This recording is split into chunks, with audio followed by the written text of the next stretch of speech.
All right. Ladies and gentlemen, welcome back to the world-famous Tipitinas, and welcome to Tipitinas.tv. Hopefully you're watching this on Tipitinas.tv. Thank you so much to Tipitinas for allowing us to use the space, and to Nugs.net for the use of their wonderful equipment and their wonderful content as well. Check out Nugs.net for all the cool, awesome live music that they do. I have a very, very special guest today, someone who has been performing at Tipitinas for a number of years and thrown some of the hottest shows that we've ever had in here, quite honestly. Ladies and gentlemen, Jevon Thompson, a.k.a. DJ Rockaway. Peace. What's happening, yeah? Is that all right? Decent intro, right? Yeah, I love it. Rockaway. I'm just going to call you Rockaway. No more Jevon. Just Rockaway. All right. Born in New Orleans. Yes, sir. Grew up in the? Lafitte Projects. Okay. And went to school? Went to Phyllis Wheatley, Andrew J. Bell, McMain for like 2 months. McMain just down the street, I guess? Yeah, and Warren Easton. Okay. Did you, music programs in the schools at all, or what? Not a single one. No? Nah, I wanted to be in a band in high school. My mom said no. No? Yeah. That's the first time anyone has ever said that. Like, everyone in this town, you play football, basketball, run track, whatever else, like you're on the chess club, something, like... No, marching band is number one. Reason. I remember the reason like making sense to me. And I know at one point I had the option. After that, I had the option of trying it out or working, and I got a job as soon as I could. So. All right. So that was the reason. That was my reason. Okay. I can't remember her reason. Her reason was like some weird. I don't want you out at night. Something. Well, I mean, you're gonna be out at night with other kids from the marching band, like practicing and stuff. No games. That's wild. That's the first time I've ever heard anyone's parents discouraging them from joining the marching band. All right. Well, did you get a good job? Was it a fun job? What'd you do? It paid very well. It was my first gig. I was working in this novelty store. It was like a Spencer's spinoff. Yeah. In Riverwalk. Okay. And the second gig, which I had for a while, was a photographer for the company that took the pictures for like the Natchez and Cajun Queen and the John James Audubon. I used to take those pictures. Like the tourists that come in, like you got to stand on the deck or whatever. You got to stand on a little carpet. We take your picture when you come off. We try to sell you the picture for $40. $40. Terrible, like a little $2 picture, like not even dollar, like But yeah, it paid great though. Yeah, no, I imagine. I ate very well. Okay. Like my late teen years, I ate very well because of that gig. All right. Well, like I said, DJ Rockaway, not a musician at all, but you spin music. You're a DJ. Yes, we're going to talk about that plenty, I'm sure. What kind of music were you into as a kid? The old music. So like, yeah, that was a terrible answer. You can do better than say old music. Come on. Mostly it was like old R&B. I didn't realize it was like funk and jazz. I just thought it was all R&B at the time. I would sit in the house and like listen to like WILD all day. I would listen to FM 98. Not that. The old school stations. I'm sorry. I'm nervous. I was like to the old school stations. When I worked in radio, old school 106.7 was right down the hall from us. So. Oh wow. Yeah, like I was doing mornings. Not to talk about me too much. Come on, please. Come on. No, I was producing the morning show on 106.7 The End. Yeah. And we had old school was the next studio right over. So LeBron, Kelder, Big Abe, that's so dope, yo. that was my morning family. Like I thought I knew those people. You thought you knew I those thought people. I knew them because I listened to the radio 18 hours a day. Well, when I was that's how it is. That's something that a lot of people lose today. That connection to a local regional broadcast. I mean, you have to put up with some 5-10 minutes of commercials every hour, but you're hearing from people you that need breaks too. Yeah, exactly. But they're down the street, they're in the neighborhood, they're across town, whatever else. They're talking about your community. Yeah. And playing music that is national music, but also local artists as well. Q93 was 7 blocks from my house for a long time, and I didn't know it. We went there on like a school trip, like a field trip. Yeah. And I was like, every chance I could, because me and my mom, we walked everywhere. She didn't have a car, so like every chance I got, I was like, can we walk down Galvez? because it was like right off Galvez for a number of years. Like gonna spot Wild Wayne outside or walk into his car or something like that. Anything. Like if I could see the antenna, if I could see one of the stickers somewhere, like I was just really in. I thought I wanted to be, and I did not connect this with actual like DJing. I thought I wanted to be a radio personality. Yeah. Like I thought Wild Wayne was like Wild Wayne, A.D. Barry. They're superheroes. Mm-hmm. You're right. And I would wake up, turn the radio on, listen to every song, learn every song. There's been a few times my mom walked in my room and I was standing on a piece of furniture, singing like the Gap Band or singing like like Aretha Franklin or something like whatever was there. On Sunday she was very like gospel oriented musically. Yeah. So I didn't get a lot of the music that I love directly from her as much as it was influenced by the connections I made between like gospel sung by Aretha Franklin and contemporary R&B sung by Aretha Franklin. I would spend a lot of time, if it wasn't the radio, it was sitting in front of the TV recording music videos, Mickey Mouse Club, VH1, Ace of Base, and B-52s, MTV, whatever the new, like Kool Moe Dee and them, especially when I got old and like Cash Money, I was like, oh man, they talk like me, they look like me. That's my street. Well, not my street because they was from Uptown, but like some of my streets in the videos, the things I like. So that was really cool to be able to connect the audio with my own like visual experience.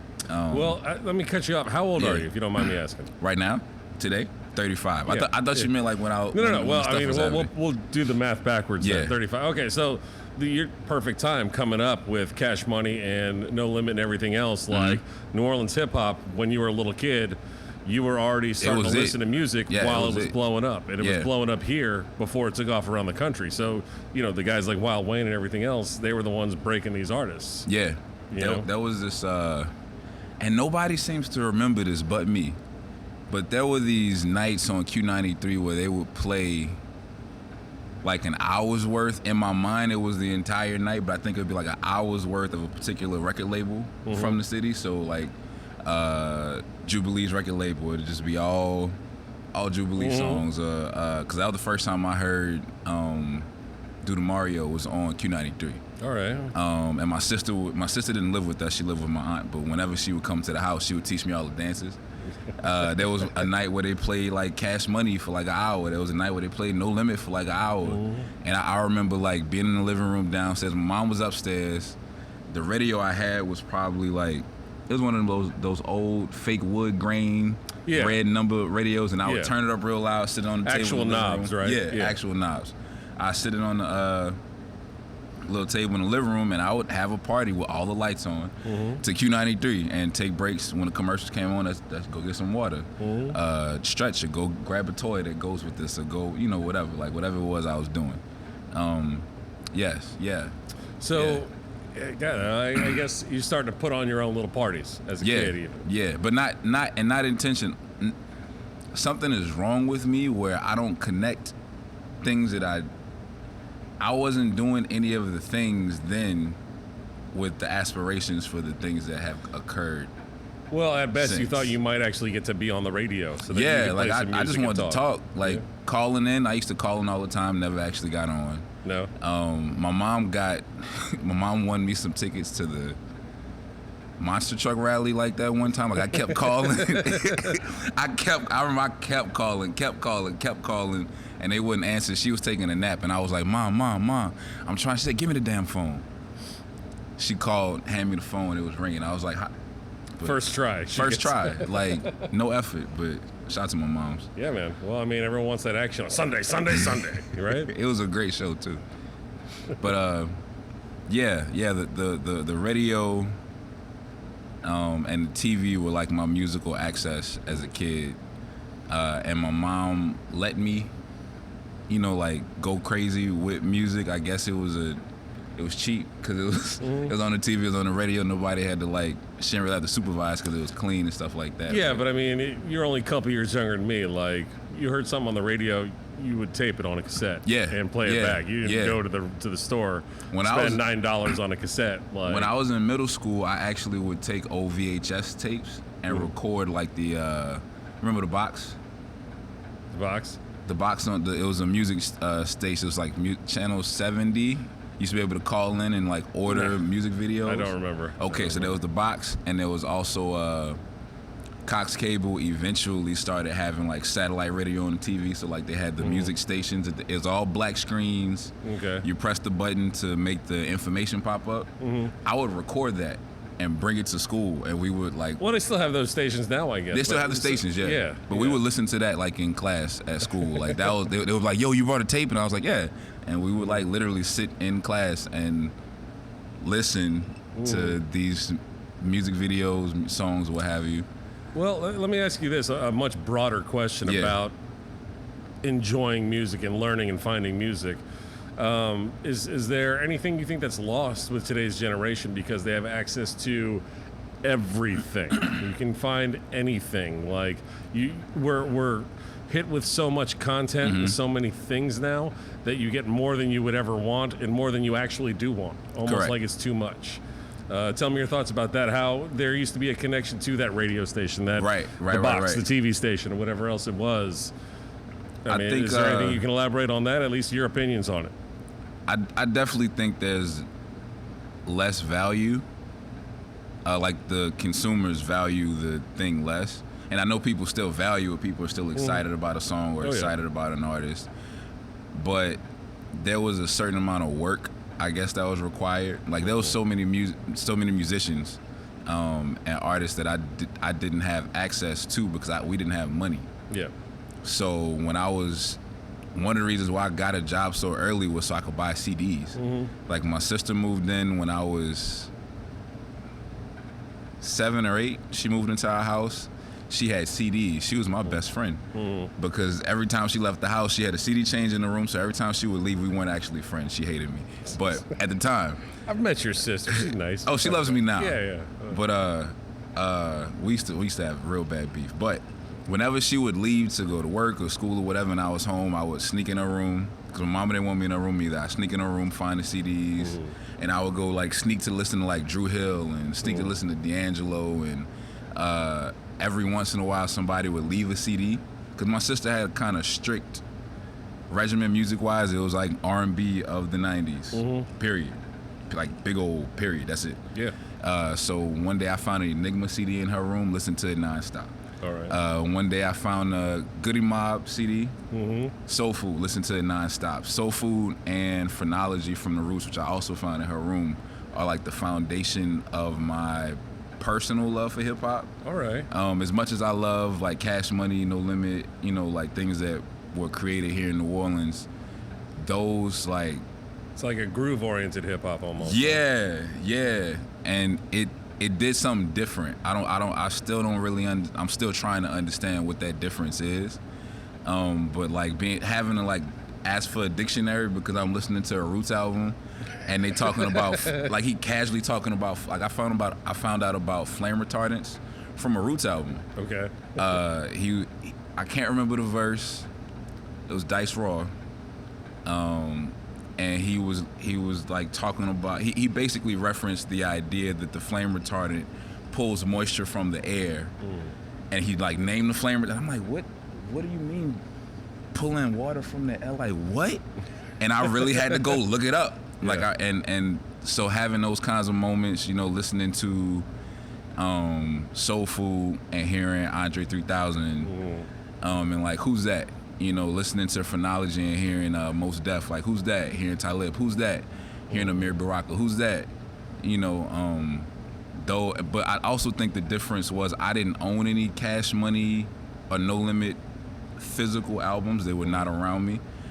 With the Phrenology, I was actually able to like open the CD, touch the CD, open the little pamphlet, little booklet. Yeah, you get to see at least all the artist names and everything too. It wasn't like you heard this random song you like on the radio. Oh, I got to stick around for 20 minutes and hope they name who that was. Right. Like there were no other. My sister's CD collection was the only like physical like LPs, EPs in the house. There was a stereo downstairs that actually had albums in it. Yeah. I did not know that stereo is now in storage somewhere. At the time, I didn't know about records. I wasn't supposed to touch it. It was my grandfather's or somebody's old record player. Don't touch that. But there was a cabinet under that had a lock on it, and it had records in it. And I never, because I wasn't supposed to touch it. Because nobody was there to teach me how to use it. Yeah, my mom didn't know how to use it. Nobody else could teach me how to use it. Eventually, I moved out of the house, and I think it's been in a shed or in storage since like the 90s. Oh man, what? You got to break that out. What are you waiting for? I have an aunt that is in charge of those assets, and I have to get proper permission. All right. Well, we have her on the phone right now. Jevon's on. No, I'm just kidding. That would be cool. She would be cool. We're pretty low budget around here. There's no phones. Well, I think it's pretty interesting. I hate to say that people that were listening to just the radio would end up getting, or people that are from whatever neighborhood, they're getting just locked into their artist in the neighborhood. Yeah. Like your sister, obviously, heavy influence to help teach you about music on a much broader scale as well. Yeah. I was going to ask you if you had any family members in the music industry at all, or any musicians in the family, but I suppose not, especially if your mom didn't want you to get into it at all. No, like I find it really weird that I'm here career-wise, because I didn't have any like direct links. Like my sister, she sings, she plays piano, she played clarinet and violin. All right, well, that sounds like a decent musical background. Yes, but she did all of that stuff at my aunt's. She lived with my aunt until she was 13. Okay. No, older than that, maybe like 15, 16. And so she experienced all that stuff without me. Like I would go to the recitals and stuff like that, but we never really had that like, oh, you should learn how to play this song on the piano. Oh, you should learn how to, there was a violin in the downstairs closet, but I wanted to play drums. If I was gonna play something, I wanted to play drums. I had a keyboard. Yeah. That I wrote a song on once. Like a little Casio something or other? Yeah. There was this young lady that lived. I was in the prayer court. She was in it was Orleans. She was on Orleans. Yeah, she was in the Orleans court crossing the Joy. And I was in love. Like I was in real love. And one day we finally like got to talk, because I was trying to like go over to on the playground, the whole like TV scene, and one day we finally had like a conversation and started to like hang out when we would have recess or free time in school. And I was like, yo, I'm gonna write her a song. I can't sing. I cannot sing at all. Like, all right. Like not a bit. Like none. I also cannot write songs. So. But it was words and a musical accompaniment as well? Yes. All right. Like I was in my room like, I don't remember the words. I was gonna say No, I'm glad I don't. That's a shame. Oh, I'm so glad I don't, because I was literally in my room like playing this thing, poorly playing this keyboard and poorly singing this song. And my mom passed by my door and said, I hope you don't plan on singing that to nobody. Well, did you end up singing it to her? No. Oh, come on. So I still don't really understand how. Like I got all hyped. It was end of the year. Her family moved out of the house like within a month. I told her I had the song. We talked about it. I was supposed to figure out a way to like present it to, and never got the chance. Thankfully, because she probably would have ran away anyway if I sang the song now. Well, I don't know. She might be smitten. I mean, maybe she still is. She could be single out there waiting. That's true. Waiting for that cute kid Jevon to finally make a move. That's true. I've been waiting on him since '93. All right. Well, do you want to ask her out right now? Nah. Okay. I mean, if you got her on the phone. Well, as a matter of fact, not only do we have her on the phone. No, we don't have her on the phone. I don't even know her name. I appreciate you taking break. She's not on the phone. She's actually sitting right back there by Pete. If you can see. I was wondering who that lady was. Well, let me ask you something that I guess I never bothered to ask you before. Yes, sir. Rockaway. Hi. Where did you get the moniker of Rockaway? All right. When did it start? And the spelling, mind you, RQ away is how we spell Rockaway. Yes. So in high school, I befriended a brother by the name of John Celestine. Okay. At this point in my life, I consider him my brother, and even then I did too. John nicknamed me Rock. There's this Kanye line about his older homie, and he literally says he nicknamed me K-Rock so they would leave me alone. John nicknamed me J-Rock. And like he was like, that was like my older partner at in high school. Like I met him in high school. He was a friend of my cousin's. And like we would hang out every day. I would sneak off campus and go to do off-campus lunch with him. We would go to KT's and get chicken wings. I would, sit, listen, talk, listen to him talk about stuff that seniors did. Because I was in 10th grade. I was so far away from him. That was so many years ahead of me. And he nicknamed me J-Rock, which eventually just turned into Rock. When I was on campus at UNO and I was starting to get into DJing and like cutting up tracks and stuff like that. Were you any kind of music major or anything like that? Nope. Okay. Nope. What was your major? My original major was biology. That changed because I wanted to be a physical therapist. And that eventually changed into psychology because I sucked at biology and math. I wasn't excited about biology. I sucked at math. But yeah, no music in it though. All right, but needless to say, all those psychology firms weren't exactly hiring out of college, so you stuck with spinning music. So Yeah. it's sorry to cut you off. Go back to what you were saying. So J-Rock. So J-Rock to Rock, and then when I was in college, I was able to afford my first laptop because of a check from the Red Cross. Katrina was. Yeah, I was gonna say this matches up. You probably were a freshman around 2005, huh? Yeah. Yeah. Well, I was on paper. I was a sophomore, but doesn't matter because You had started college. I'm still when a Katrina sophomore hit. on paper, so it doesn't matter. That's fine. Yeah. So I had this laptop, and I began to actually download and get all the music that I'd always wanted to get that I couldn't. And I was resident assistant. Okay. I really thought it was a good idea to be resident assistant, and it was. It turned out to be a really cool part of college. But I would have to lend my computer out. That was a thing. We were all supposed to be okay with the idea that a resident that didn't have a machine might need to use your laptop to log into something or check classes or whatever. So I would hide the things that I would make in the DJ programs or the production programs, whatever. I would hide the stuff. Rockaway. All right. It's really silly and corny and terrible, but it's the truth. I mean, it's not silly or corny. I mean, it's. You just created your own little folder or whatever. Yeah, and it was. called I Rockaway. literally called it Rockaway, and somebody walked behind me one day while I was behind the desk, because I would literally sit at the front desk. I would bring down a little speaker, and I would play with virtual DJ, and manipulate songs, chop songs up and stuff like that. And one day somebody walked past, and they saw Rockaway, and they were like, "Oh, you're a DJ because you're always playing with music. You're a DJ named Rockaway." And I'm like, "Chill out." No, my first day, man. I know some DJs, and I'm not one of them. So chill out. So that's really where the name came from. People always think I'm either from New York or grew up in Far Rockaway or got Rockaway cousins. Beach and whatever. Yeah. The first time I saw the sign for Far Rockaway, I was like, oh.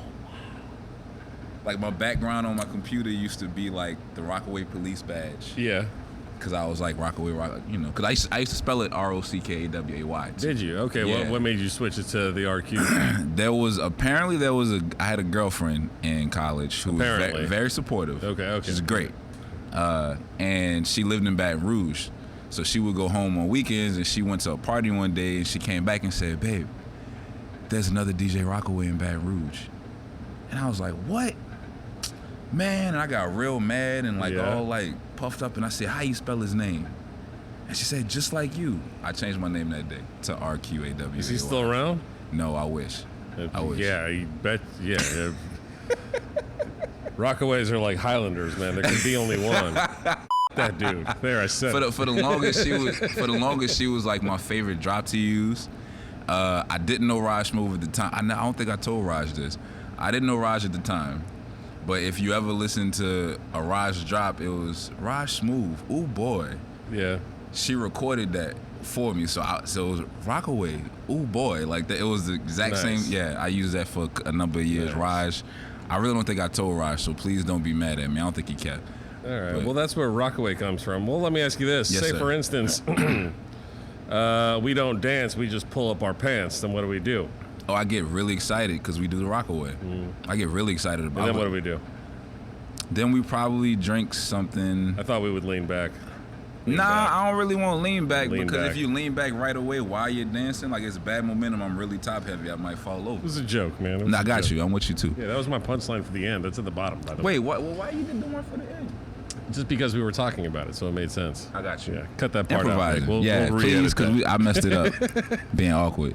Okay, so how did you? Let me step back another step then. You were messing around with this. What made you want to start messing around with doing this while you were in college? Was it in high school, maybe? Well, you got your first computer in college, Right. to get those programs. You didn't have any kind of equipment to do this aside from the cassette tapes and a couple CDs, I guess. So in college, before college, I did everything I could to collect music that I enjoyed. Well, and there was, Napster was big a couple of years before that. Right. Like, there was a lot of free, easy to get music at the time, for sure. Right. So at least the early 2000s, for sure. When Katrina happened, I had like the things that I took with me that I was worried about were my CD collection and my PlayStation. So my CD collection is at my house still, nice and safe. All the family pictures. PlayStation 2, I assume, right? Yeah. Okay. All the family pictures, we lost those, but I had my CDs. All right. Well, that's good. Right. So when Katrina happened, they started giving out these checks. I got one. I bought this laptop. I had already got like fussed at for using this other little Red Cross or something debit card to go to Circuit City at the time. Yeah. To buy CDs. That's when Demon Days had just came out, like after Katrina. All right. Demon Days by the Gorillaz. Yeah. And like I bought that with like a relief debit card. I got chewed out, but I was old enough to where it didn't matter. It was my money, but I still got chewed out about it. Got back from, because we stayed in Arkansas. Got back from Arkansas. I had this really awesome laptop, and I'm like, well, what do you really do with laptops besides like put CDs in them and go on the internet or whatever? And I found out about LimeWire. LimeWire. And I also found out about Wi-Fi, free Wi-Fi, because there was this area in front of I went to UNO, in front of UNO's library where you could just download. And I would sit out there for like hours. And hours. Wi-Fi, seemingly enough for anyone young enough to not realize, was a relatively new concept. Like, whoa, I can get on the internet and I don't gotta plug into a phone line or an Ethernet line or anything like that. Like I don't have to plug in this time because there was still instances where you had to like take your computer and like find a port. Yeah.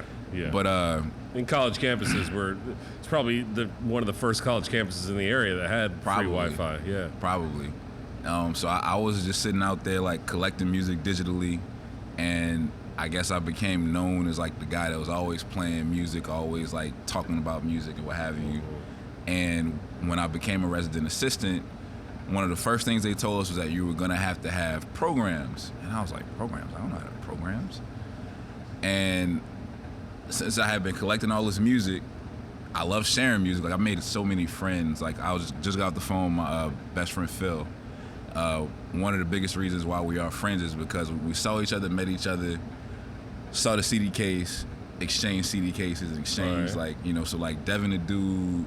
And these are your own mixes that you're.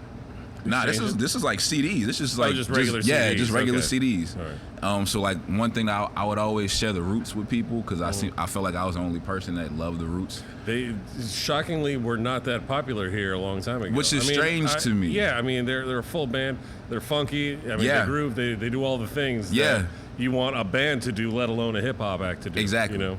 So like a lot of the friends I made in college, the really good friends that I still have today, it's literally because we were like, oh, you like this artist? Here's my CD case. Let me see yours.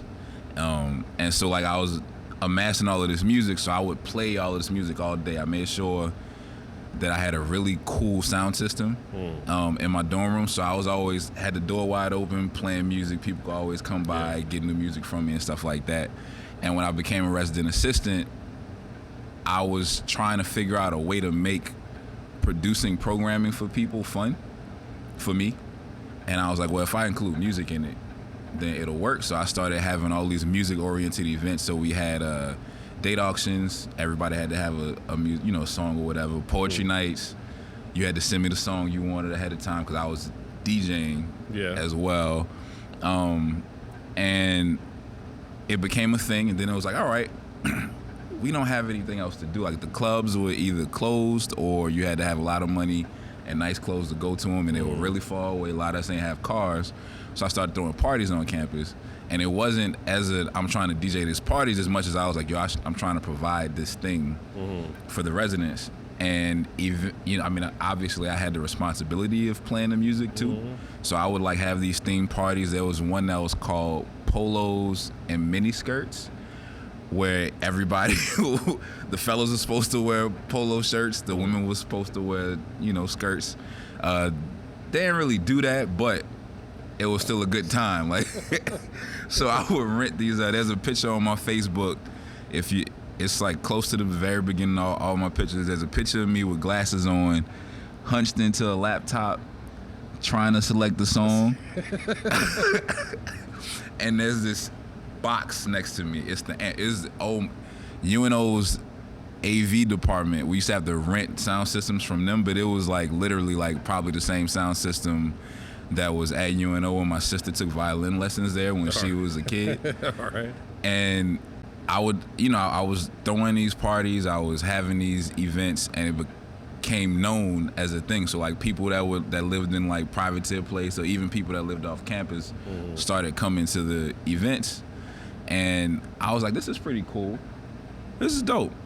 Let's, have more events. So I started playing music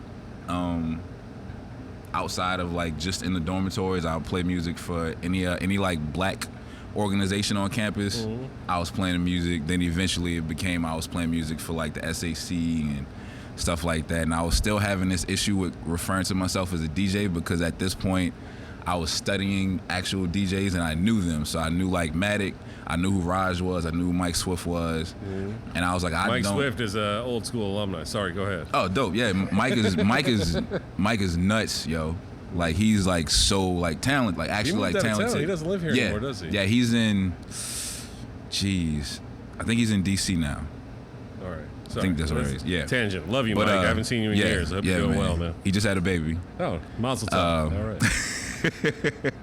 All right. But yeah, it kind of turned into this thing where I was like studying people who were doing the actual thing, like with actual turntables, with records, with laptops, whatever it was at the time, and people were comparing me to them, and I was like, I don't think you should do that, but I was also like, I wonder if I can do that, but like seriously, like actually like not BS it, but like take it seriously. Yeah.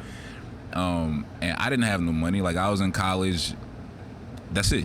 I was in college. I was broke. Yeah, using free equipment and shit. Yeah. So like outside of using virtual DJ on my laptop, like that was my extent of providing music for the party. I didn't think that's not disc.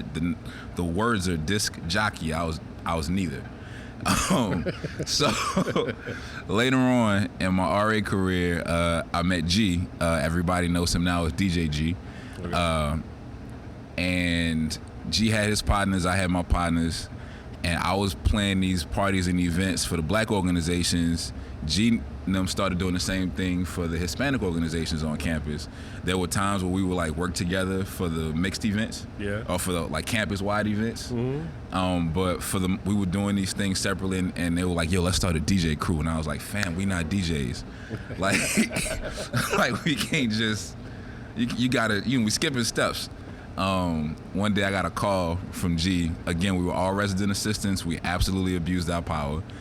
One day I got a call from G. He like, yo, meet me in room such and such. And we had just got new dormitories.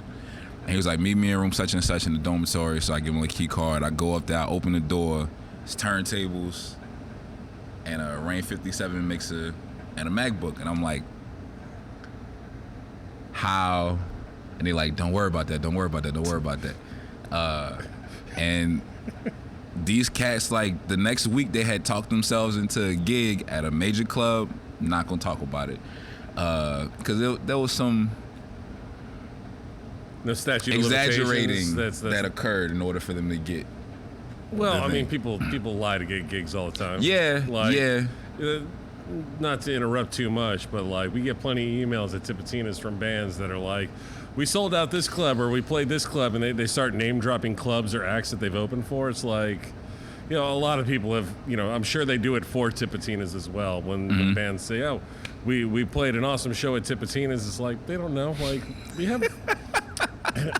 I don't want to say anything bad about bands that play here, because I like most of the bands that we play here. But for as many good bands and acts that we have come through Tipitina's, we have just as many crappy ones. Like a lot of people forget that it's not a slammer every night. Balance, man. Yeah, it's not sold out. There's not hundreds of people here every time we open. So. But there's no other way to market yourself, though. Right, like right, you right, have right. to do that. So, Right. especially a new DJ is going to be like, hey, we throw these crazy parties at UNO. We're going to get all these college kids to come out to your bar. Right. That's how you get a gig when you're in college. Yeah, like, they took we've a had chance plenty and of it worked. college bands play here where it's like, oh crap, they actually do have 150 friends that'll come see them play for $5 or whatever, whatever it is, free even. Like we did not have that many people come to the club. Do you want to say what club it was or no? Okay. No. How many people did you have come play? Come to the show. Well, I wasn't playing yet when they started the thing at the club. It was a Latin night, so I would go and dance with all the shorties that came. All right. I got a real mean like salsa situation, but something else. Again, we're stepping back here. You mentioned how your sister would teach you these dance moves. When you said that, it occurred to me to ask you this at the time. I've seen you dozens of times perform. Never seen you dance. Like you stand behind a table and you have the headphones on and everything else. Like I never see any moves at a Rockaway. It's very seldom. Is that when you're leaning back? Yeah, no.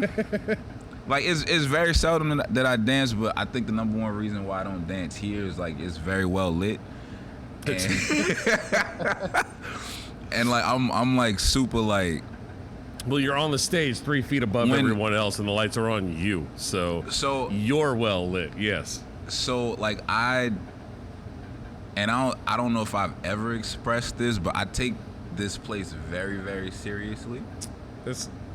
And like the times where I do like dance and whatnot, it's because we're in like a little tiny bar. Everybody's like wasted out of their mind. There's no stage. It's like a little corner or whatever. When I'm here, I'm like trying to keep a certain level of composure. I have made mistakes on the stage before, ladies and gentlemen. Tank is aware. And nothing disastrous or terrible. Nah, but I be trying to keep it together. So I don't really get like relaxed enough to like get into that space. I don't dance that often. Like people that have seen me dance, it's a short list. After like we used to dance in college. Like me and Deshaun used to do the whole kid and play. Join the Miller House of Blues, like sweating, like there was shirts that I like ruined. Like I couldn't wear the shirts no more after, because they were like from Express. Like you sweat an Express shirt out. BJG. They talked themselves to this really groovy gig. It was beautiful, and I was like, I want to give myself more time before I try to do something outside. All right. And so I was still using like the computer in public. I would go to the room and like practice as much as I could. And one day, Wanda comes to all the lanyards. She's usually like standing right there. Wanda was on the Progressive Black Student Union board, and I used to do the date auctions for them. And after one of them, she came up and said, "Hey, I want you to DJ my birthday party, not birthday, my graduation party." And I was like, "You want me to do what?" And she's like, "I want you to DJ my graduation party. Let me know how much it costs." And I was like, "You gonna pay me? Yeah." And I had gotten paid. At this point, I had gotten paid twice before for DJing, but I literally like showed up with the computer. This playlist. Yeah. And like did like the did not even playlist as much as I was just like playing stuff. Like it wasn't my equation of DJing or my definition of DJing. You were just playing music. Yeah. And so I'm like, you know what? We got these tables. I'm gonna like get crazy with these tables and show up like with the full setup and like blow everybody mind. Yeah. So every day, like there were days I was skipping class. I wasn't brushing my teeth. I wasn't eating. I was waking up. I put the tables in my bedroom. I was waking up, turntables. Like, how do you make these two songs mix the right way? Like, how do you, all right, you hear scratching. How do you scratch? Like, how do you, and like literally like taught myself how to do all of this stuff. The day her party came up, ladies and gentlemen, it used to take me 2 hours to set up, period. Don't ask no questions. 2 hours? 2 full hours. An hour for the turntables and mixer, another hour. And there was Tank. I don't have to explain this to you. Said he needed 2 hours to set up. Exactly. I tell him, you got 45 minutes. Tops. Exactly. Tops. But 2 hours. Were you setting up a light rig? My God. Showed up, set up.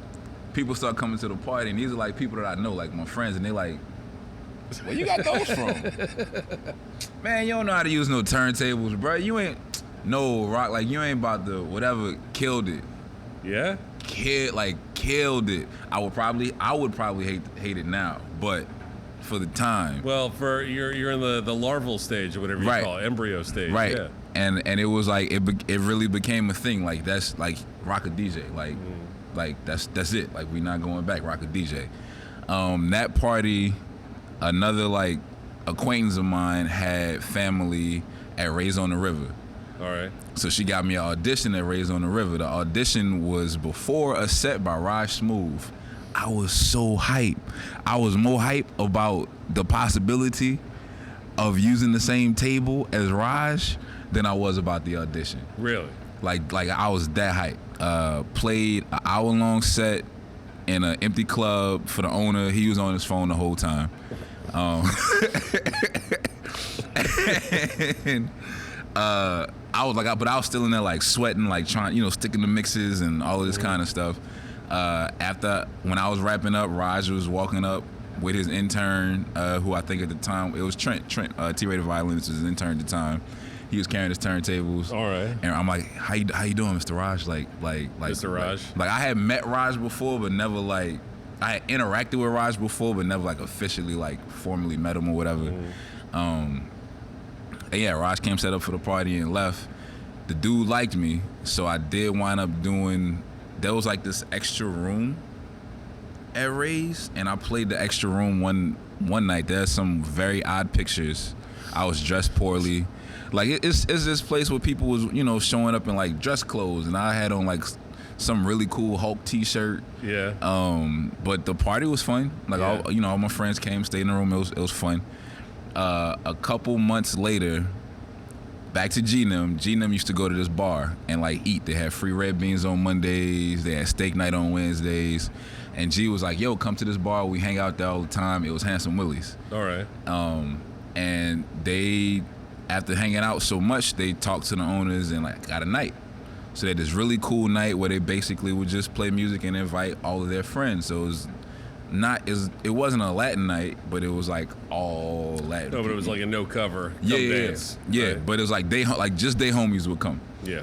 And so they was like, yo, Rock, if you want, you could play the first hour, because everybody knew like wasn't nobody at the first hour. It was like, Rock, if you want to play the first hour one night, you could. And I was like, bet, because I hadn't played outside that much aside from those auditions and that time at Ray's.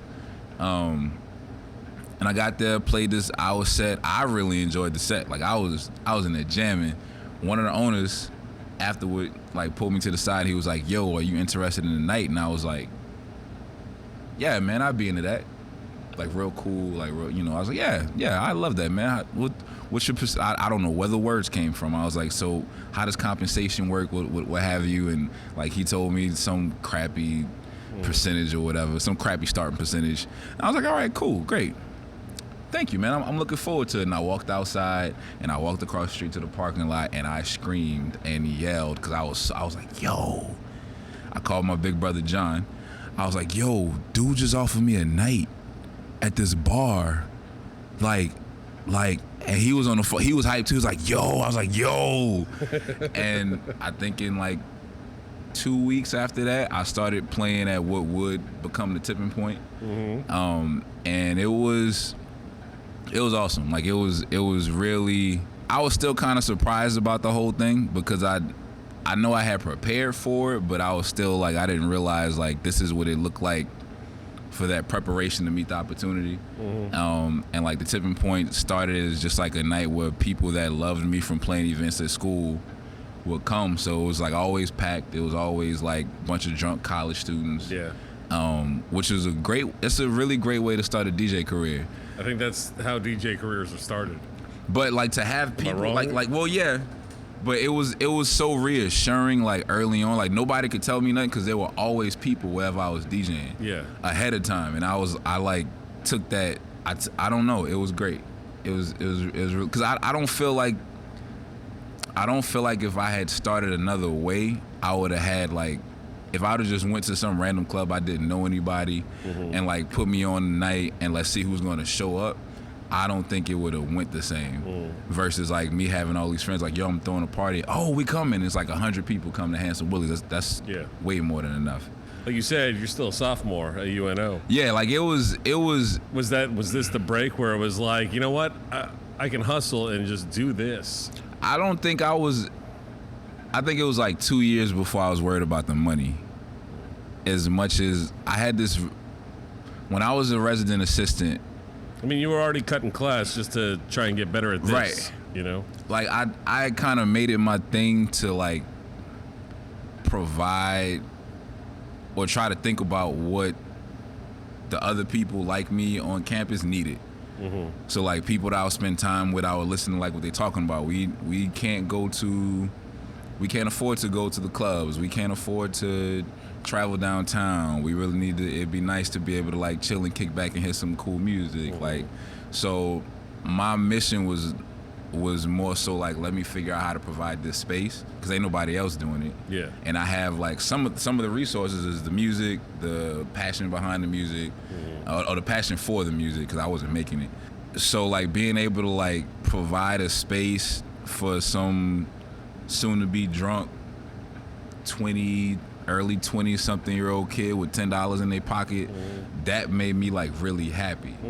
And I would get like really more excited off of who's coming and what that commentary was than I was with the money. I think I had an early understanding that we weren't supposed to make money as DJs. Well, you still, I'm sure, had not a delusion, but the idea of, well, I'm a college student. I'm going to do this for 4 years at least. And in 4 years, who knows what kind of person I'll be. Poor college. I miss college. I don't miss college, but I definitely want to finish. I miss college. I don't miss the classes. Yeah. Like I definitely want to go back and finish, but I'm like, I don't really know how. I'm going to have to like psych myself up to like go back.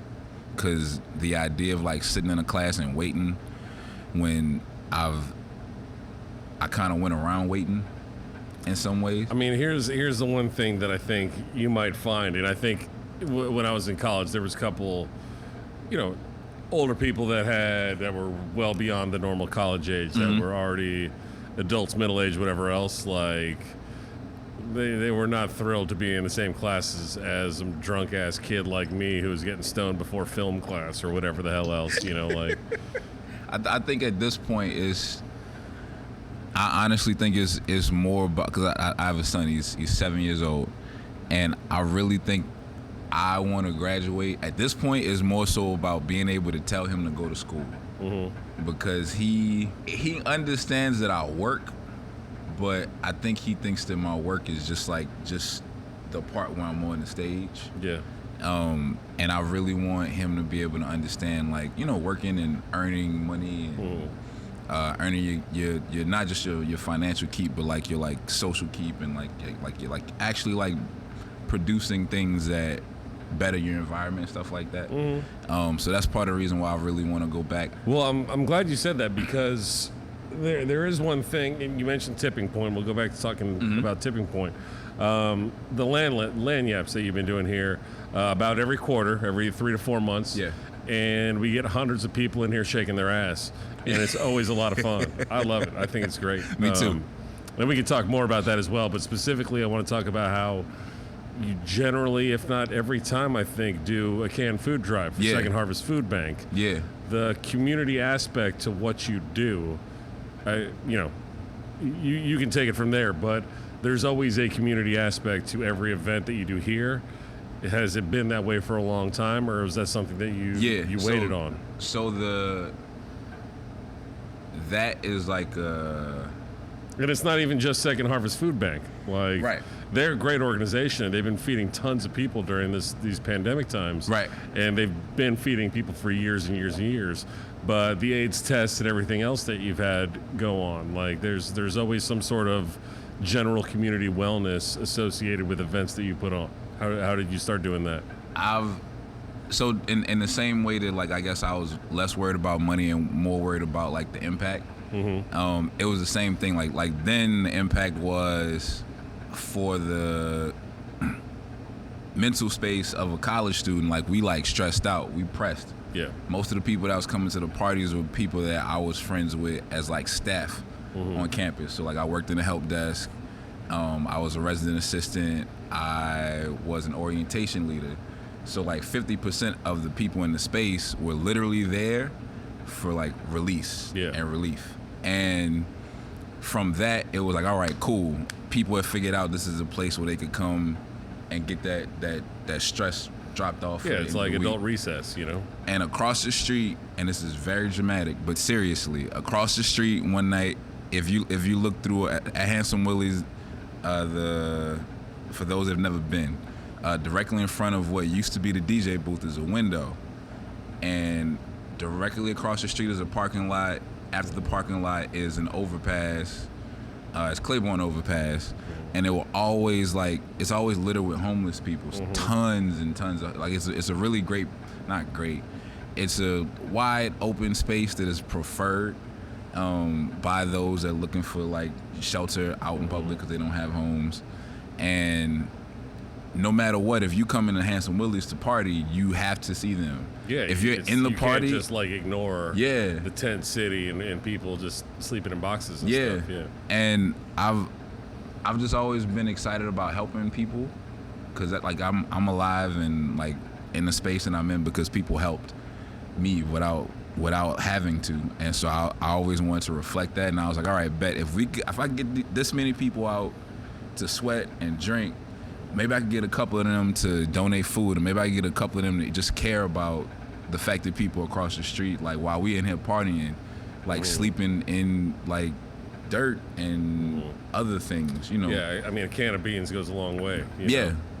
So it started with that. That's when I started what we know as a away team now, as a way to bring the people in beyond just, like, the party thing. Yeah. And so there was, like, canned food drives. Even before Tipitina's, I had, like, a sponsored breakfast for the homeless one morning. It was sponsored by this company that doesn't exist anymore, but they used to sell pancakes in a can. Yeah. It was literally pancake batter in a can. You sprayed it out. And so I like reached out to them and got them this, because my friend John LeCarvier, who still does to this day out of pocket, feeds the homeless under the bridge in Central City. He's been doing that since before I met him. And I met him in 2011, so he's probably been doing that for like 12, 13 years. All right. And one morning I got this pancake company, I cannot remember the name of the company, to sponsor it. So they sent us like cans and like all these different cans of like all these different pancakes, and we made breakfast for the homeless one morning. I've like done like book collections for like 2 cents. We've collected clothing, toiletries, anything you could think of that could help. Money, March of Dimes, different organizations helping, trying to help like the community service organizations on campus or in the community as well. That kind of led me to working with a lot of nonprofits in the city, because it's like somebody has to like sacrifice for someone else to be better off, because everybody's not given the same opportunities, everybody's not given the same mom, dad, money, whatever it is. And that was my experience as a kid, so I've always been really intent about doing what the people who helped me achieve did for me, for other people. So like now with Lanyap, it's like there's a lot of people coming, and it's very easy for the individuals to do just a little bit and make a really big It's impact. like, oh yeah, you can pay a $5 cover and come in, but you could also bring a couple cans of food and you can come in for free. So you come, have fun, and you probably got a couple cans of food in your pantry you could spare. And 500 cans of anything can help somebody. Well, 500 cans of anything can help a lot of people. Yeah. You know, they can feed a lot of people for days. Yeah. You know, so it's extremely valuable. So what is Away Team then, aside from just a community organization and a hashtag? It's a very interesting question. Yeah. It's there's an overhaul occurring, I guess, with Away Team right now. COVID has been like, oh, that was the first time we said that since it started. I don't want to make this pandemic focused, but I want it you focused and bigger picture. But obviously we're dealing with this thing right now. Yeah. It is a widespread pandemic that is affecting the black community way harder than it is the white community for sure, and especially all the normal things that would be happening to help underprivileged people already are they're spread even thinner just because there's so many things going on. Every community is affected by this in some way. Every health, food, whatever organization that exists is not operating under normal circumstances now. So what are you trying to transition? Is there a transition in mind for what Away Team will be doing? I'm trying to figure out what the application would be. Originally, Away Team was an opportunity to pull people in beyond just like coming out to get drunk and sweaty. It was a way to say, hey, there's this thing going on. How do you want to react? Yeah. And from there, it was my job to do as good a job as I can to facilitate whatever that action was. All right. Whether I came up with the action or if it was an action from somebody in the space. Away Team is also the fanship or the supportship, I don't know if that's a word, of DJ Rockaway. Congregation. There you go. Yeah. So just as much as for me, it's an idea and a way to get people closer to the community events and closer to helping other people. On the flip is also how people get to the events. It's the communication network that travels through people that I've never seen and may not ever actually make contact with, but are showing up to these events. They're talking about these events even now when nothing's going on. I'm trying to figure out right now how to best apply that history to what's happening currently, but also trying to understand a better way to make it spread a little further than just New Orleans. Well, I mean, I can understand that. I think when we can put all this way of living that we've all been suffering through for however many months now, one of the good things, like you said before, like it was in the beginning, it was a way for people to blow off steam. This is a stress reliever. Your events are going to be that thing again, and they can still have that same community impact. Like people will need it more than ever in the future. Yeah, absolutely. Before, I mean, they need it right now, but you know, when we get to put 500-600 sweaty asses in here grinding together I miss it. to DJ Rockaway, like before, outside of just the fundraising and community support and events, I would host like workshops. So there's like an Away Team fishing workshop where I teach people how to fish, and I like slide in conservation. You know, don't litter. This is how these fish are born. This is the water they're in. It connects to this water, etc. There was a Away Team City Cruise where I was literally just trying to get black people to ride bikes casually. Because like I had an uncle who he rode his bike for years, but to and from work. He worked at the convention center. He lived uptown, so that was how he got around. But at the time when I started the bike rides, there were very few times where I would see young black people riding bikes casually or for fitness, even for community. Yeah, it was just transportation. Yeah, just to and from work, like you said. So I started these rides where like I would actually consider like a caloric result. I would actually like consider like a pace. I would actually consider a distance based on health. But we would also have these like conversations about current events. We would have these conversations about the state of the community. We would, you know, people would meet up, relationships would be created. That was like the intent is always community. There was a Weight Team Sound Exchange. I haven't done it in a long time, but it was literally like a music exchange, but not as much like LimeWire to LimeWire, like airdropping. Yeah. As much as I had a sheet. I made a worksheet, and you would come in. I would give you a worksheet. You sign up, sign your name, fill a worksheet out. I would collect the worksheets and ask questions, and based on the worksheet, pass the worksheets out to other people, and like make people kind of like work with each other and talk to each other about music. But instead of just like, I love 50 Cent, it's like, why name the one song you couldn't listen to in front of your parents as a kid. Name the first artist that made you feel something, like those kinds of things.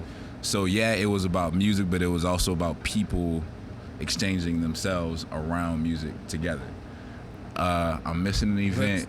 There was a health seminar. We had like 3 people show up. so I didn't do that one again, but it was a great idea. Yeah. There's like the merchandise. The merchandise has been everywhere in the world. Thankfully, like that's a blessing. I feel like I'm missing a thing. I know I'm missing a thing, but kayaking. So I always talk about people helping me as a kid, and one of the very specific times there was this after-school program. It wasn't an official program. It was started by Mr. Suggs and Baba Luther Gray. Most people know him from Bambula 2000. All right. He's also like almost always seen at like Ashe Cultural Arts Center. Okay. It was this gray and red van. They would pull up in front of the Lafitte Projects and pick up about 6 of us. And they made like 2 other stops. It was all young men. I think maybe one of the kids had a father kind of in the house, but he was like working all the time. For the most part, we were all like fatherless, single mother homes, lived in the projects, went to local schools, what have you. And they would take us to etiquette classes, swim classes.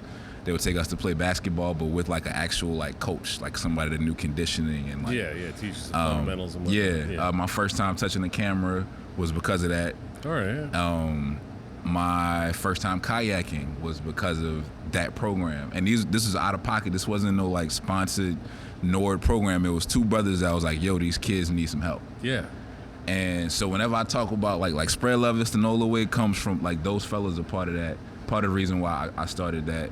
Are they still around? Like, they still doing these things? I haven't seen Mr. Suggs in a long time. I think he still does work in the community. Baba Luther absolutely still like operates that way. I think eventually Ashe started. I think Ashe already had their summer program, but I think some of the rites of passage and whatnot were like either taken from Ashe's already existing program and or infused into the current one that they have. Like I learned how to play African drums in that class. Like I'll know how to play a djembe and junjun for the rest of my life because of Babalu. Like they taught me. But like the things that I learned from them are things that I still do to this day. I love being outdoors. I love fishing. I love photography, and these are things that I learned from men that ain't have to teach me. Yeah. So like a weight team so we had a weight team city cruise, and a couple times I did a weight team bayou cruise, and actually got a group of young black people to come in getting kayaks, and we kayaking down Bayou St. John. And it's like just trying to bring experiences to people, and not like on some like mansplaining, like you just don't know what this experience is, but like putting it out there and receiving like response from people who are interested in it from the community. Well, they won't know what that experience is until they try it. Correct. And I mean, it's the kind of world where people live inside, all the time. Aside from just pandemic times. Yeah, even inside. before. Like there's so much. It's easy to not be like inside. There's danger. Not like it's not really dangerous out there. The world is dangerous, but there's more fear in parenting, I think. Yeah. Now than ever before. Yeah. So people are scared to let their kids not be out of sight. Yeah. It's very strange. Something more for people that are trying to become DJs or promoters or whatever else. you always do a good job of trying to. I don't even know how if you try this or if it just comes naturally. Knock yourself out, man. Keep drinking. Don't worry. I'll give you plenty of waters before you have to get home. Make sure you're in good shape. You do a good job partnering up with sponsors, not just sponsors, but just groups that want to do live events. What kind of do you choose different sponsors, or do you just have enough friends after all these years and say, "Hey, I know someone at this, a beer company or a liquor or a whatever company, like this restaurant that wants to do this thing, and we want to do, whatever." Sponsoring is something that I always enjoy on a very basic level for financial help.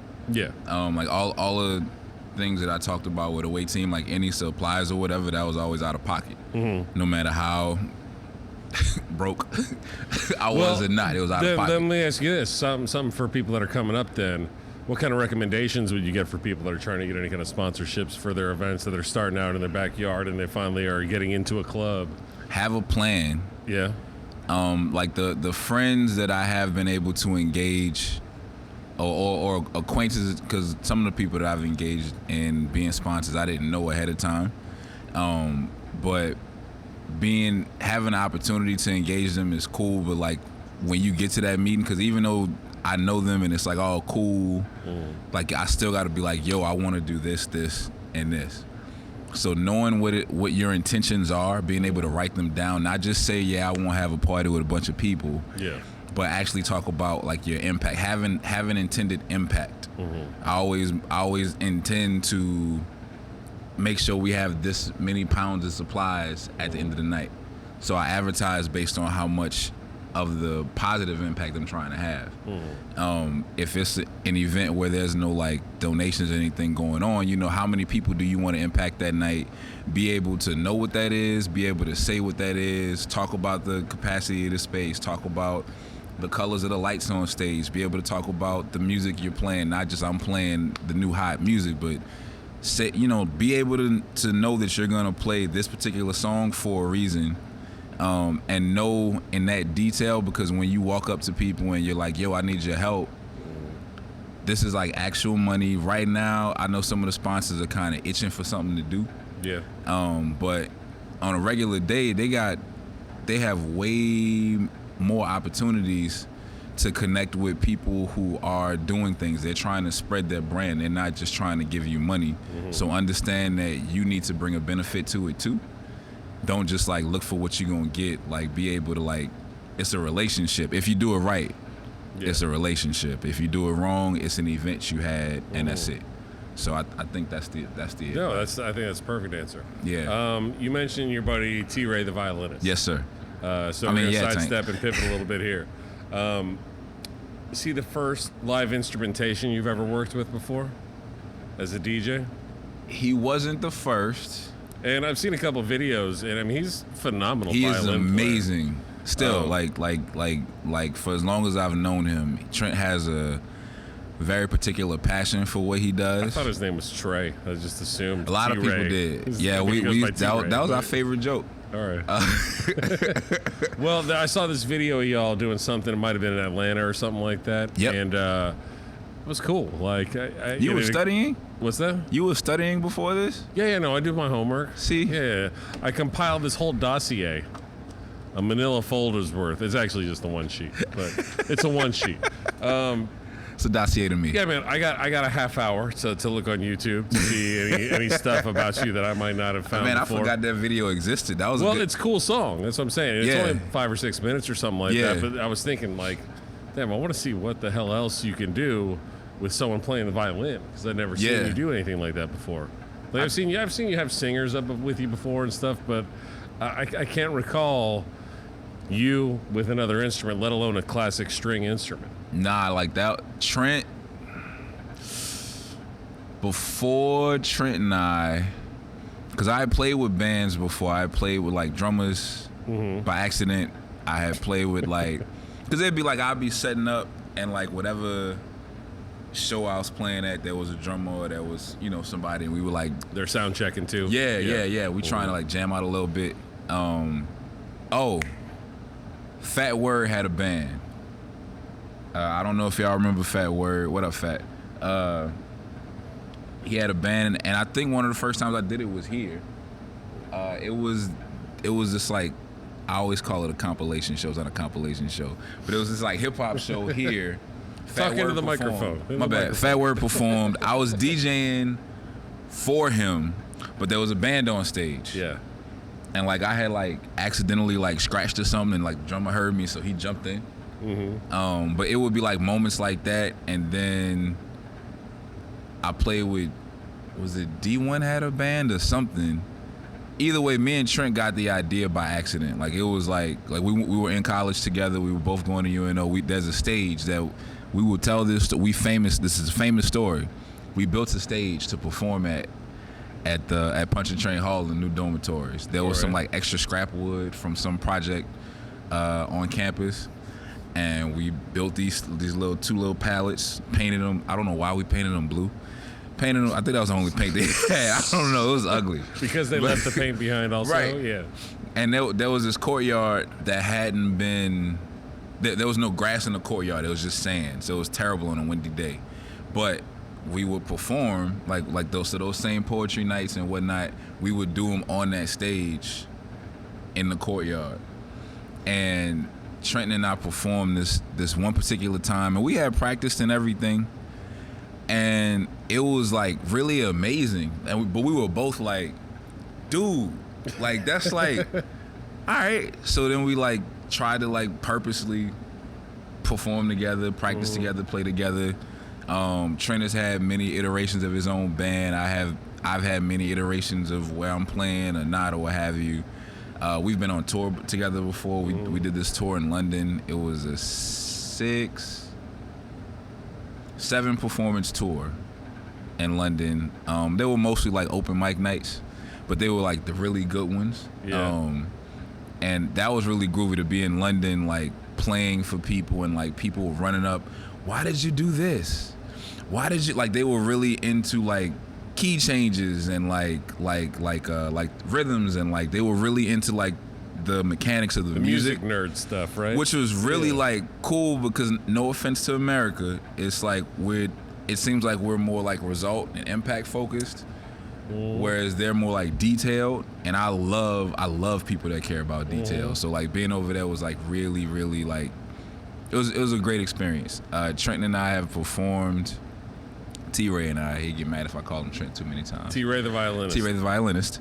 We've performed at a lot of venues in New Orleans, this one included. Tipitina's included, not this one, it's Tips. I remember Gasa Gasa, we opened Gasa Gasa. It was a beautiful night.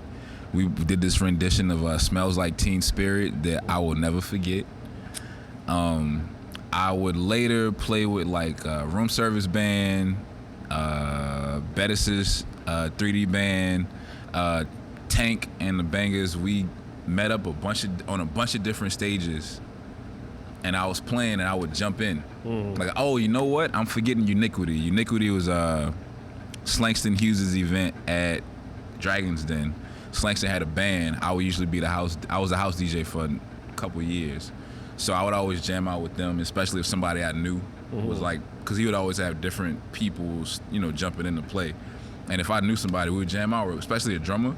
Yeah. Like scratches and the drummers, like it can be a really beautiful thing. Absolutely. And I always loved it because I remember a real good friend of mine, Terrell, that I met in college. He was my supervising resident assistant.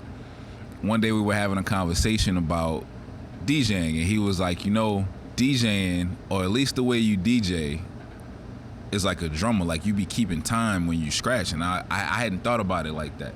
I would never compare myself to a drummer. I was like, but it made sense. So when I would, from then on, whenever I would have the opportunity, I would literally like just trade counts with a drummer. Like it's great. It's, oh my God, it's so much fun. Yeah. And then like on tour with Tank and the Bangers more. So Tank and the Bangers, like I would always play with them randomly, and then eventually we actually went on tour. So I toured with them all of last year, just 2019. And some of the little jams we would have, whether we were performing or before the show or after the show, it's just I can't explain it. It's not recorded. There were really amazing moments. Well, my next question ultimately after T-Ray the violinist was the only other live instrumentation I know of that you've been on was with Tank and the Bangers. Yeah. So did that start by just coincidence? I think, like you said, you were sort there of. and they were there and you just jumped in during a sound check and just started playing around? Because there were times, I can even think about times playing here where like we would look up on stage and it's like, yo, it's you. And it's like, yeah, it's you. And there was some kind of chemistry. There was some kind of musical chemistry, rhythmic chemistry, what have you. And it would just feel good. Like there was no practice. Like when I would play with Slangston's band, Four on the Floor was his band, there was no practice. It was like, oh, this feels good. Let's see how this goes. Let's see how freaky I could get while you still drumming or while you still playing the sax. Yeah. When I was playing I had this event at the Hookah before it closed called Taste. All right. It was this real like laid back. The intent was for people to come in, get a hookah, sit back. I'm playing like lounge music and house music, and the band we would exchange sets. So the band would do a 40-minute set. I do an hour set. The band do another 40-minute set. I do another hour set. And it was intended to be this real like laid back lounge night. It's a hookah bar. Yeah, it's a hookah bar. And like those nights would be really cool because I'll jump into like certain songs. They'd cue me like rock come in, and I jump into the song.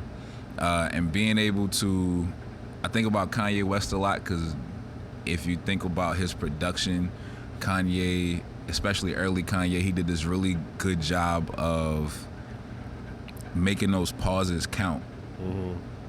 And he would stuff as much as he could into the beat, but he would still have these really clear pauses, and pauses are the thing. As much as we love like the beat, the hi-hat, the 808, whatever, the pauses are the things that make the breaks for you to be able to focus on the sounds. And so being able to manipulate my sound and somebody else's, like some completely independent other sound, and still like create this like beautiful like melody out of ahs and like scratches of like my son's voice over some drummer who I just met or some saxophonist I just met or some keys player I just met, like over whatever it is they have, like that's like a really beautiful feeling. And it always feels natural. It always feels good and like experimental, but in like ain't nobody checking you about this way. Like when T-Ray and I performed on tour, I purchased a Vestax 380i. It's this very tiny DJ controller, and it was my first time having effects pads next to the little not turntable, but the surface that I was manipulating to scratch.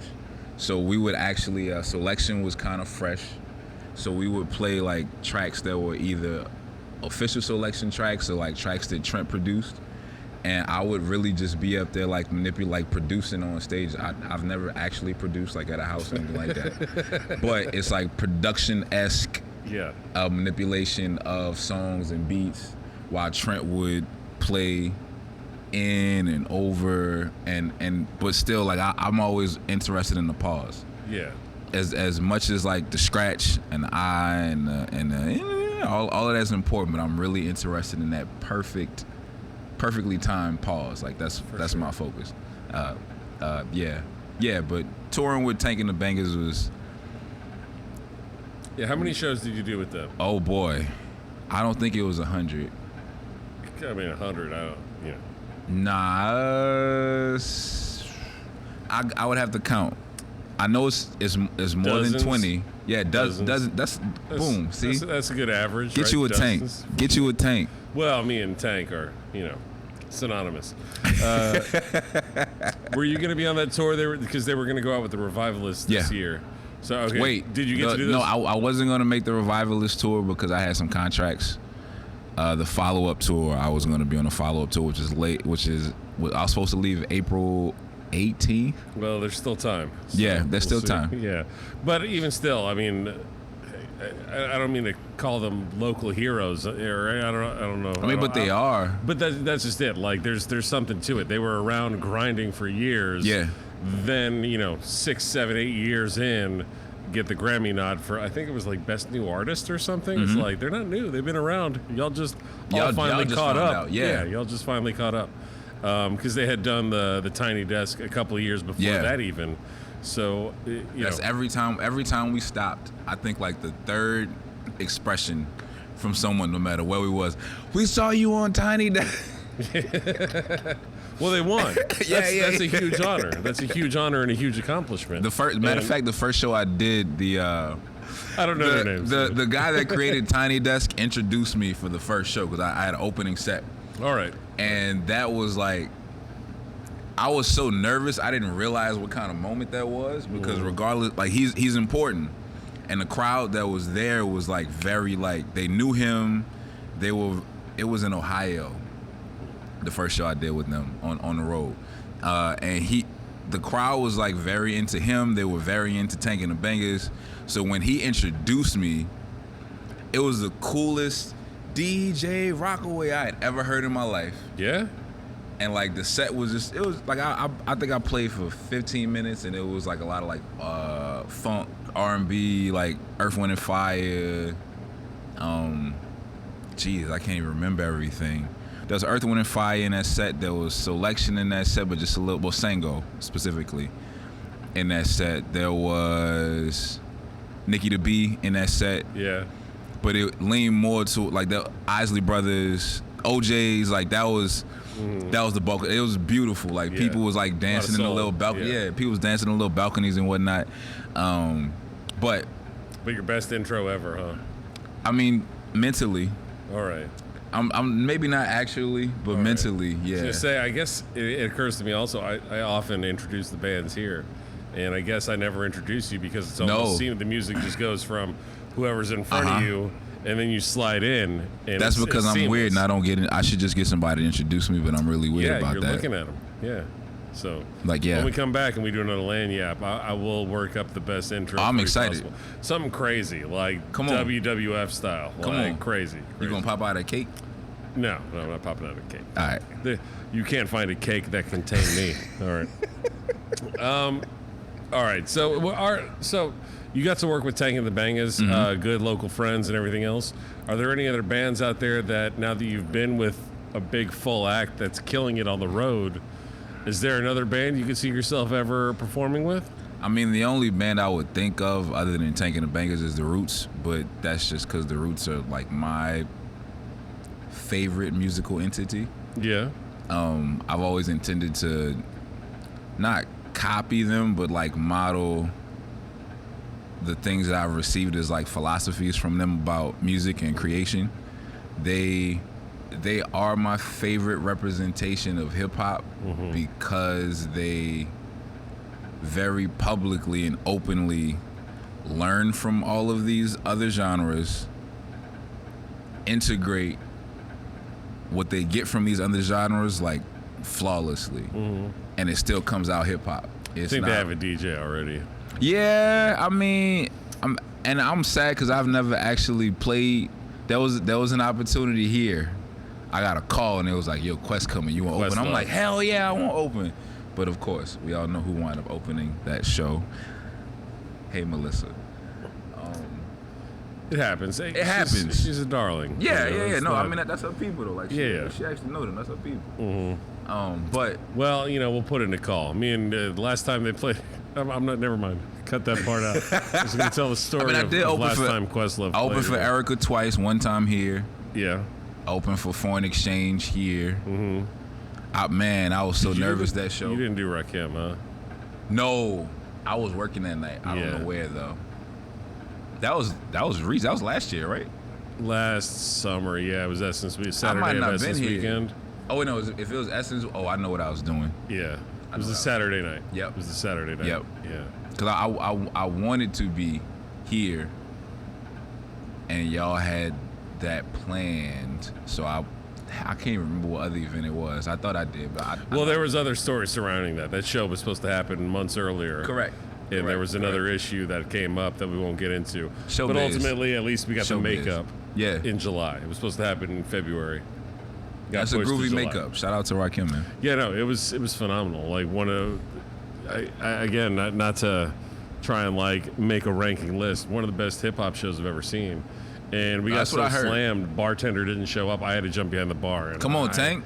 hate bartending so But you much. good at it? I'm not. Okay. I'm the worst You're bartender supposed to own in the that. world. Own it. Yeah, Own but it. I own it while I'm doing it. But like, I openly tell people Today, how though? bad of a bartender.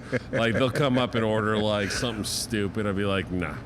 Dream gig scenario. What's your ideal as a DJ? What do you want out of the crowd, out of the venue, out of the everything? What's the perfect type of gig for you? I mean, I'm not to be weird, but Lanyap is a perfect gig for me here. That's humbling for me to hear. That's Well, nice. yeah. So When again, for the audience, Lanyap is about quarterly. We do it a few times a year. And I mean, I think we all think that's kind of what makes it special. Like, Right. we're a club that's not specifically known for hip hop. It's been around. It was started by funk bands, soul bands. You know, hip hop wasn't a thing back when this place started. And we get pigeonholed as a funk club too often. And I love funk music. And there's never too much funk music. That's my personal opinion. But we can't cater just to funk. Absolutely. Like, you got to do other stuff. You got to do country music every once in a while. Like, you got to do a metal band every once in a while. Like, you got to mix it up. And hip hop is absolutely a part of the city's history, especially the past 30 years, for sure. Yeah. And dancing. Moreover, just dance parties are important. So even just being able to do those here are special. So I'm really glad, again, this is just paying you a compliment. I'm glad that we've spent 5 years building something with you that became something special. 6? Well, 6? Was it It's 14. It was 4. I think Was we it started at 2014? 14. I don't know. We'll let someone else look it up. Yes, yeah. Over 5 years, possibly as many as Either 6 way. or 7. Could have been 10 years by now. Come on. Absolutely. It Probably feels like been it. 10, actually. Let's go ahead and just call it 10 years. It's been a solid decade of Lanyap at Tipitina's. Yeah, because the last. Anyway. Well, that's nice to hear. Your perfect type of gig is one like this. And it's because. So I don't have dance parties often. Well, you do the tipping point on. It's not intended as a dance party. People dance. Okay. Tipping point is and has been intended as a space. So, not to be like super like racial or anything, and I don't talk about this as much because it feels weird. Man. It's a free stage. One of my major intentions with my work is to provide like safe spaces for young black people. Okay. When I was in college, it was like after Katrina, a lot of the spaces that were known for black people, not a lot, but spaces that were known for black people were either closing or becoming like really like cost and like class focused. And when it comes to like, entry and whatnot. And what's that? Those shoes can't come in. Right. Right. But that was like a real thing. Yeah. I didn't like that experience because the times where we would like stand in line and wait in line and then either pay the $20 or recognize the guy at the door and get like 3 of us in, and then we got to split the fee of one. You get inside and like people are like, they're not dancing, they're not excited to be there. The DJ's playing what needs to be played versus what he wants to like that whole thing. But the tipping point was called the tipping point. If you're listening or watching, Malcolm Gladwell wrote a book called The Tipping Point. If you read the book, I encourage you to. It's a great book. The book is about these very tiny happenings in the world causing these really big effects, like nationwide global effects, right? The Roots, my favorite band, favorite musical entity, named an album after this book. The effects of that album led me to reading and referencing that book. And I named the event that because I wanted to undo all of those things. So there was no line, there was no fee, no entry. Dress code was more relaxed. Like we still had rules. And the idea of a dress code is, are you wearing clothes? All right, that's good enough. Like to me, like. So it was. I started that event as like a way to have like a party for my friends, and I had all these ideas about applying these ideas to it, and I was scared to because I was like, man, people they're not gonna like you're doing too much, whatever. And I remember about 8-9 months in, the owner, he made an investment somewhere else, so he had to go spend more time in another club. And he was like, yo, this is working. Do whatever you want. Just like if you have questions or if you need something, holla at me. Like those are his words. And that day I was like, bet, I'm gonna go ahead and roll this out. So, because at first the name was like Rock Handsome and Nasty Willies. We don't have to talk about why that was the name. But I was holding back on this like name, this concept, this idea. And when I applied the tipping point to the thing, and actually like was not enforcing, but like having this be like the laws of the space, the impact on it, on the entire nightlife in New Orleans, like there was a major impact. Yeah. And it's something that took me a long time to say out loud. I'm really weird about saying I did something good out loud. But they're like to this day, they're like people, and they like talk to me, DJs that are having events in an effort to replicate the culture and the space that was there. Because you come in that spot, and again, like my intention was to create a cool, relaxed space for young black people where you ain't have to worry about where you worked at, what you look like, what you had on or didn't have on, how much money you had in your pocket. The drinks, the famous drink at Handsome Willie's was Handsome Juice. When I started Tipping Point, it was $1, and it was this is a 12 or 16 ounce? That's 12. It was a 16-ounce cup. Yeah. For $1. For $1? For $1. There's lots of vomit. There were tons of pictures. Like, there were nights where, like, we would leave and, like, nobody was good to drive. Like, period. Nobody. Like, but the cultural result was this, like, really cool free space where people would come. Like, I would literally, like, seek people out. So I'd be in a grocery store. Yeah. And it wouldn't even be like it's a feeling. It's like, let me go. And how you doing? I'm Jevon. I go by DJ Rockaway. There's this really cool space where you can come and do this, and this. It's real cool. It's free this night. And those people would come and have a really good experience. Yeah. And so then they would go talk to other people. And they would bring other people. So I was blessed to have this like really like natural word of mouth, consistent influx of people over time. And another thing that to go back to what you were talking about with the space where you were working at, there was so many stigmas around black audiences. I've had a bartender from a place refer to my crowd as well behaved, and it was like she was not black. It was very like weird and odd moment, but I understood what she was saying. You know, we've had these events here at Tipitina's for five years. 10 years. For 10 years. And you know that those like typical like tipping is always a thing, period. Like we working on that. There ain't no violence, and we ain't gotta call no cops. Yeah, I was gonna say, I don't remember any major incidents. I mean, there's unruly customers at every show. Absolutely. At every show. Absolutely. There's always a drunk girl that makes a scene. Doesn't matter what band or what night or what DJ or who it is, some drunk girl's gonna make a scene every time. And like being able to have a room of 500 people, or even a room of 200 people, or 100 or 50 people reflect your positive intentions is like, that's a thing. Like, that's like, it's something that I'm like realizing is bigger or greater than I was thinking about it, but it's like really cool to be able to be like, all right, bet we ain't gonna have no problems. And there are no problems. I mean, dude, if you had a crowd, do you think that we would have you back? Come on. If they were all a bunch of jerks and didn't want them at all, we would, I assure you. Yeah. It's a fun night. I don't know how else to put it besides saying it's a fun night. We are starting to get a little long. There's a couple things I want to just like jump in and ask you. I guess DJing at a Pelicans game. What's that like? Yo, it's a lot of fun. I know. Oh I can't believe I haven't asked you that up until now. Like, it was a great time. I was in a hoodie, freezing cold, with an industrial-sized AC vent blowing directly down on me. I was still sweating. That's why I caught the flu. I literally went home and I was like, I'm gonna be sick. And the next day I was in the emergency room for whatever. Oh man. Yeah, cause I have this I can't do direct air condition. I don't know. All right. Are you weird. okay now? I didn't even ask. No, I'm chilling okay, right now. I'm yeah. good.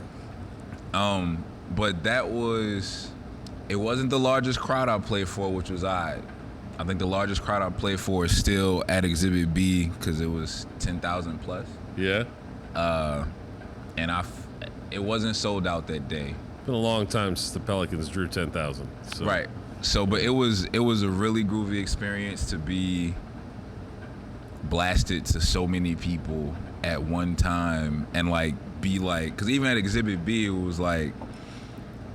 was 10,000 people, but I could only see 4 or 5. But Yeah. I could see everybody. So playing a song and watching an entire arena kind of erupt or respond, even if it wasn't an eruption, but maybe it was a clap or 300 women stand up and start twerking, in all these spaces, or you play a Juvenile song and all the cats from Uptown stand up, but just watching that effect happen, being part of. It's not very often in my career that I've been a part of this living body thing. Yeah, I've been on stage with bands. I've been on stage with artists that I have to react to. But aside from playing with Tank, the other Tank, not the Tank I'm talking Tank to. and the Bangers. Tank and the Bangers. Yeah. It's not me and the Bangers. It's other Tank. It's other Tank. And playing at the arena, there have been very few other instances where I'm because I have on a headset.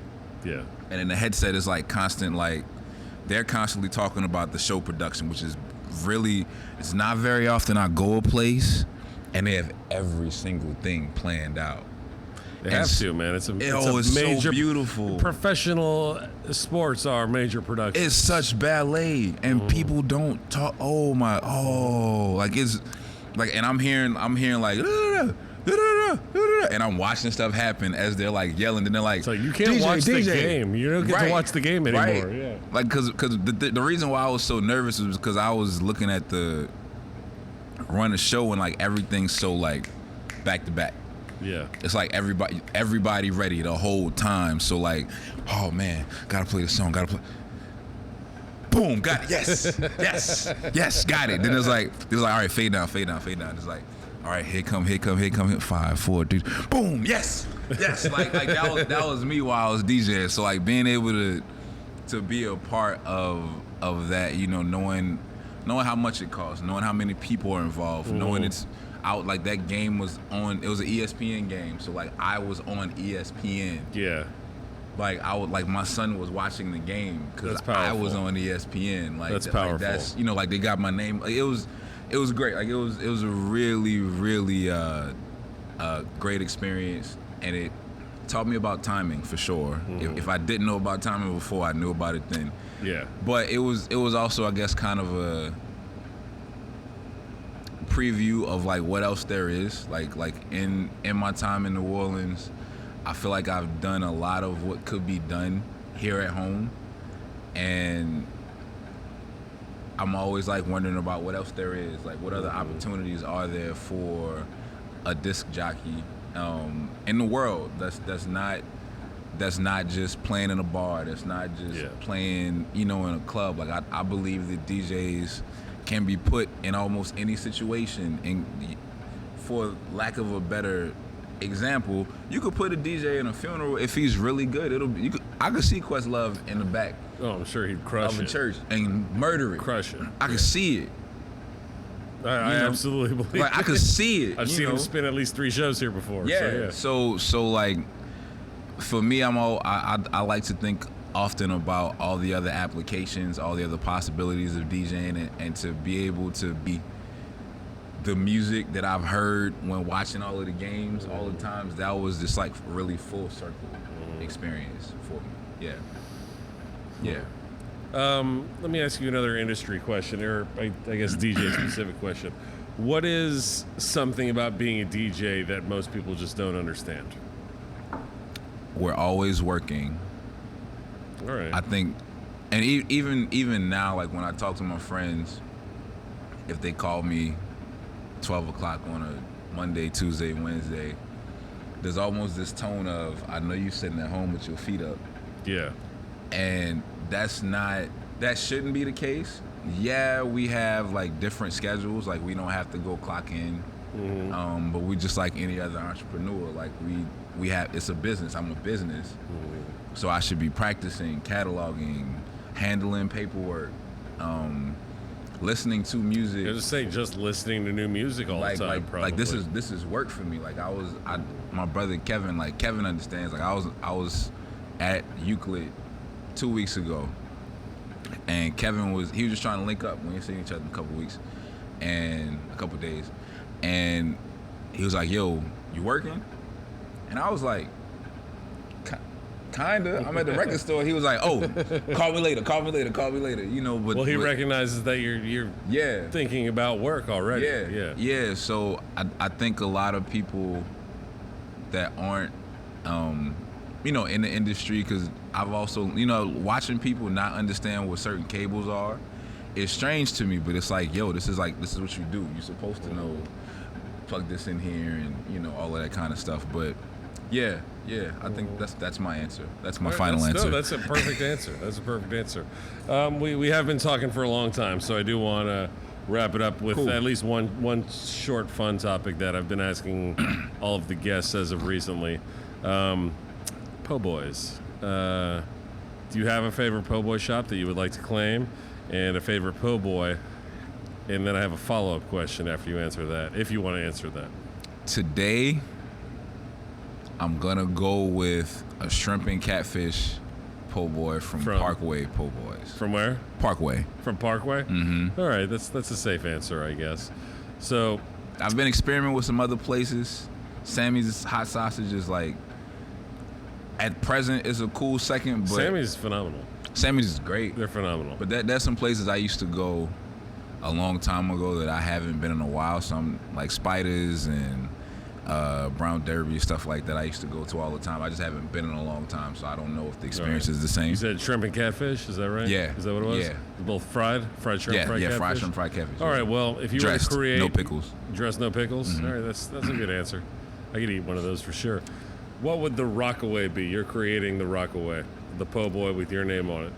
It would... And you can't just be the shrimp and catfish. It wouldn't be shrimp and catfish. All right, something that is going to have your name echoing in eternity for all people trying to raise their cholesterol. It would actually be, and I'm working on this, and I hope this I'm glad you put thought into it already. I'm glad this doesn't, I hope this doesn't get presented to the public before I work on this.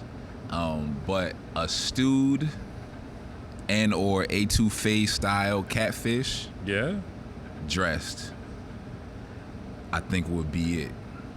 Dressed without pickles or with pickles? Without pickles. All right, so just like the same way you have like a roast beef po' boy, like with the gravy and with the meat falling over, the same thing but with catfish. I'm like kind of like I have an issue. I love catfish. Like That's love not an it. issue. That's just a. And I recently like practiced crawfish etouffee because I didn't know how to make it, and I like it. So I've been practicing crawfish etouffee with the intention of developing a catfish etouffee recipe. And I think that po' boy, that would be the ideal po' boy. So it's essentially catfish etouffee on French bread. Yeah. With lettuce and tomatoes and mayonnaise. And tomato. Yeah, you said yeah. Oh, you said dressed. Yeah, you said it. Yeah. All right. Think about that. I feel like that'd be amazing. I've never considered a catfish etouffee. Nobody has, and apparently nobody has. No. So like that's what I'm. Give me like 2 weeks because I worked on my roast recipe. This won't come out for years. Don't worry. That's cool. It'll be we'll be on our 20th anniversary of the Lanyard by the time Nick is done editing this. Thank you so much for your time. I'm not going to let you leave empty-handed. We do have this certificate suitable for framing for being on the All Right program. Here you go. Here, I want to do a slow handoff so that Nick can get like the freeze frame. Like the acceptance.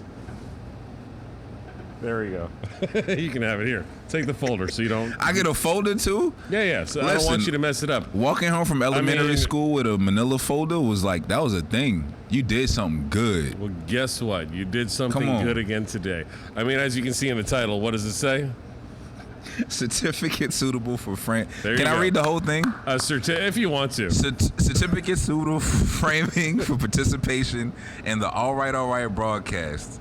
We hereby certify that Jevon Rockaway Thompson are officially awesome for being interviewed on this day, August 10th, 2020, for absolutely no monetary compensation. August 10th? Yes. That's the wrong date. It's okay. Tanner. Come on, man. 10 years, same thing. It's the same thing. For absolutely no monetary compensation whatsoever.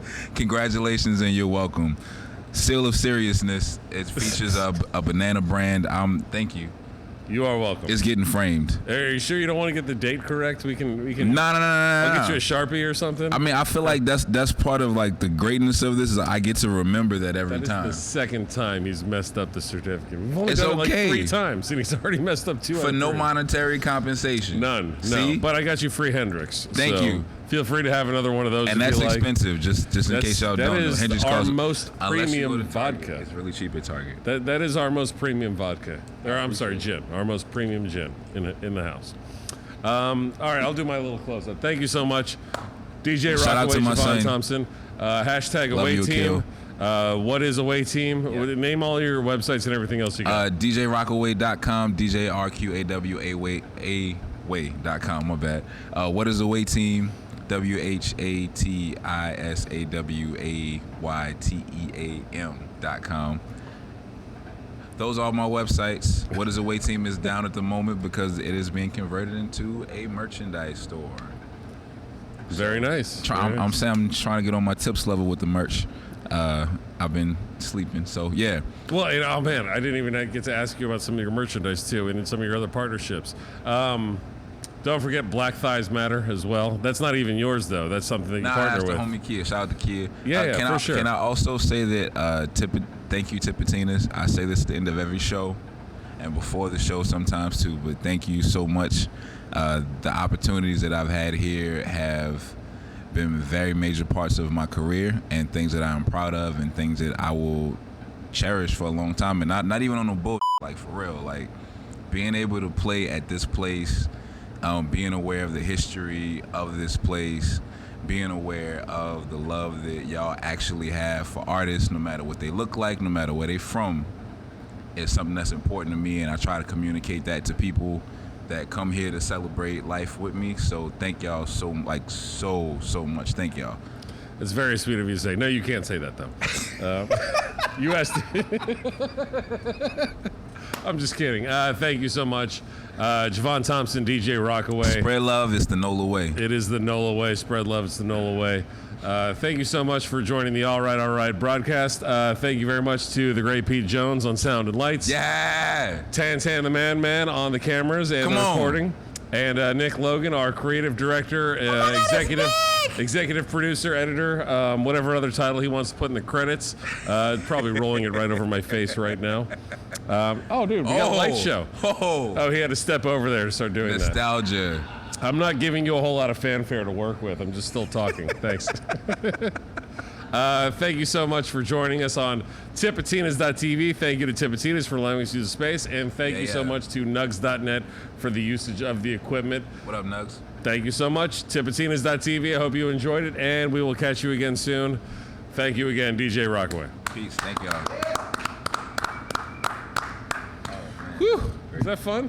Dude, guess how long we talked for? I'm going to say 2 hours. 2 hours and 1 minute. That's crazy.